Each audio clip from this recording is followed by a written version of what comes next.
আজি ৰাতিপুৱাৰ ভাগত যিহেতু অহাকালি আমাৰ 15 আগষ্ট তো সেইটো কাৰণে আমাৰ সকলোৰে মন প্ৰাণ অলপ দেশপ্ৰেমমূলক হৈ আছে। সেই মুহূৰ্ততে আমি হোৱাটছএপত ষ্টেটাছ পালো যে কোনোবা এজন ইয়াৰে মেডিকেলৰ নাৰ্ছ এজন তেওঁৰ নাম আনোৱাৰা, তেখেতে হোৱাটছএপত ষ্টেটাছ দিছে যে happy independence day to Pakistan, এনেকে 14 আগষ্ট এনেকে দিছে।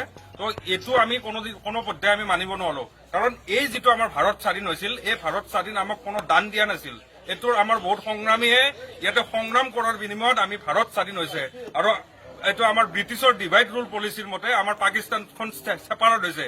এইটো আমি কোনোদিনো সুখী নহয়। আমি সংঘ পৰিয়ালে এইটোত কোনোদিনো সুখী নাছিল। আমি অখণ্ড ভাৰতৰ কথা কোৱা মানুহ। এই অখণ্ড ভাৰতৰ কথা কোৱাৰ পিছত ইয়াতে যেতিয়া 14 আগষ্টক লৈ পাকিস্তানক স্বাধীনতা দিৱসৰ শুভেচ্ছা বাণী দিব, ইয়াত কোনো এজন ভাৰতীয় যাৰ মন মগজুত ভাৰত আছে, সেই ভাৰত থকা মন মগজুত ভাৰত থকা কোনো এজনে এইটোক সহজভাৱে ল'ব নোৱাৰে। আৰু ঠিক তেনেকৈ আমি অসম চৰকাৰ ভাৰত চৰকাৰ চাকৰি কৰি তেওঁ ভাৰত চাকৰি কৰা নকৰাটো ইয়াত আহি নপৰে। চাকৰি তেওঁ কৰিছে। কোনো এজন চাকৰি নকৰা মানুহ যাৰ মন মগজুত ভাৰত আছে, যোনে ভাৰতৰ হাৱা পানী খাই আছে, তেওঁ এই পাকিস্তান জিন্দাবাদ দিয়াৰ নিচিনা কথা হোৱাটছএপ বা ছচিয়েল মিডিয়াত কোনোৱে প্ৰচাৰ কৰিব নোৱাৰে। ইয়াত চাকৰি কৰা নকৰা কোনো ইয়াত আহি পৰিব নোৱাৰে। ইয়াত হিন্দু মুছলিমে আমি ইয়াত বাস কৰি আছো। ইয়াত হিন্দুৱে মুছলিমে দিলে যি দুখ হ'ব এইটো কথা নহয়। ইয়াত হিন্দু দিলেও সেই সমান দুখ হ'ব। ইয়াত বাংলাদেশ জিন্দাবাদ, পাকিস্তান জিন্দাবাদ, আফগানিস্তান জিন্দাবাদ এইবিলাক ভাৰতত নচলিব।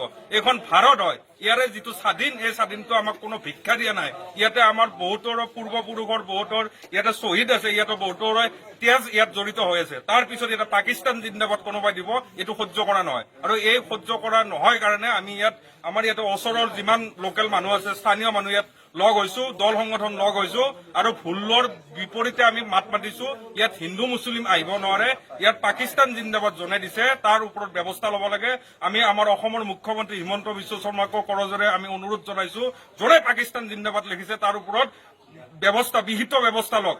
এই বিহিত ব্যৱস্থা লৈ দোষীক উচিত শাস্তি দিয়ক। এইখিনি আমাৰ লোকেল আমাৰ যিখিনি যুৱক এজন ভাৰতীয় হিচাপে আমি এইখিনি দাবী কৰিছো মুখ্যমন্ত্ৰী হিমন্ত বিশ্ব শৰ্মাৰ ওচৰত। এইখিনি আমাৰ প্ৰধানমন্ত্ৰী ডাঙৰীয়াই বাৰে বাৰে ৰিকুৱেষ্ট কৰিছে যে আমাৰ ভাৰতীয়সকলে হাৰ ঘৰ তিৰংগা যিটো আমাৰ ষ্টেটাছ, সেই ষ্টেটাছটো লগাব লাগে।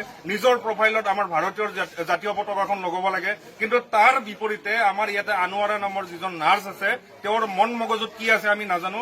তেওঁ বাৰে বাৰে পাকিস্তান জিন্দাবাদ যিটো ষ্টেটাছ লগাই আছে, শুভেচ্ছা জনাই পিনে পাকিস্তানৰ স্বাধীনতা দিৱসক শুভেচ্ছা জনাই পিনে যিটো ষ্টেটাছ দিছে, এইটো আমি স্থানীয় মানুহ হিচাপে এজন ভাৰতীয় হিচাপে আমি সহজভাৱে ল'ব পৰা নাই।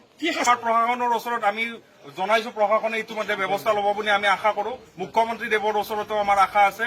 প্ৰশাসনৰ মাধ্যমেৰে যিটো শাস্তি হয়, সেই শাস্তিটো আমি মানি ল'ম। প্ৰাথমিক স্বাস্থ্য কেন্দ্ৰত আমি গম পাইছো, ইয়াৰে যিজনী নাৰ্ছ আনোৱাৰা খাতুন, তেওঁ ৰাতিপুৱা 6টা বজাত পাকিস্তান জিন্দাবাদ পাকিস্তানক শুভেচ্ছা জনাইছে। তেওঁ স্বাধীনতা দিৱসৰ শুভেচ্ছা জনাইছে। তেওঁ ইণ্ডিয়াত আছে নে পাকিস্তানত আছে? যদি পাকিস্তানত তেওঁ শুভেচ্ছা জনায়, তেওঁ অসম চৰকাৰৰ মাননি লয়, অসম চৰকাৰৰ আণ্ডাৰত চাকৰি কৰে। তেওঁ এতিয়া পাকিস্তান জিন্দাবাদ, পাকিস্তানক শুভেচ্ছা দিব, এইটোতো আমি কোনো কাৰণত মানি লোৱা নাই। আমি হিন্দু সমাজে কোনো কাৰণত এইটো মানি ল'ব নোৱাৰো। আমি আন্তঃৰাষ্ট্ৰীয় হিন্দু পৰিষদ, ৰাষ্ট্ৰীয় বজৰং দল, VHP, RSS, বিশ্ব হিন্দু পৰিষদ গোটেই লগ লাগি ইয়াত আহিছো। এইটো কোনো কাৰণত মানি লোৱা নহয়। এইটো তীব্ৰ ভাষাৰে আমি গৰিহণা দিছো। ইয়াৰ প্ৰত্যুত্তৰ আমাক লাগিবই। আৰু এইটো আমি কোনো কাৰণত মানি নলওঁ যে এইটো এইখন আমাৰ ভাৰত হয়। তো ভাৰতত সদায় ইণ্ডিয়া জিন্দাবাদ হ'ব লাগিব, ইণ্ডিয়া জিন্দাবাদ হ'ব লাগিব। পাকিস্তান জিন্দাবাদ কোনো কাৰণত আমি মানি ল'ব নোৱাৰো আৰু কোনো কাৰণত মানি নলওঁ। কোনো ষ্টেটমেণ্ট দিয়া নাই, আজিলৈকে আমি দেখা নাই।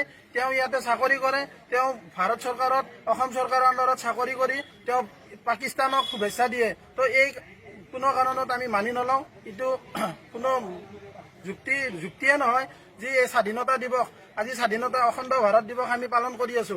অখণ্ড ভাৰত দিৱস পালন কৰিব পাৰি ইয়াতে আহি পেলাই পাকিস্তানক শুভেচ্ছা দিব কোনোবাই, এইটোতো কোনো কাৰণত মানি নলওঁ। আৰু ইয়াতে আমি স্থানীয় লোকৰ দ্বাৰা জানিছো, তেওঁ ইয়াত কোৱাৰ্টাৰত থাকে, কিন্তু কোৱাৰ্টাৰত তেওঁ গো মাংস আনি পেলাই ইয়াত ভক্ষণ কৰে। ইয়াত পিছফালে এতিয়া চাব গ'লে এতিয়াও হাড্ডিটো পৰি থকা বুলি ইয়াৰে স্থানীয় লোকে জনাইছে। দেশদ্ৰোহী কাম কৰিছে, তেওঁ দেশদ্ৰোহী শাস্তি পাব লাগে, আমি এইটোৱে বিচাৰো। এনেকুৱা পোষ্ট দিয়া নাই। আমি ছচিয়েল মিডিয়াৰ যোগেদি দেখিছো।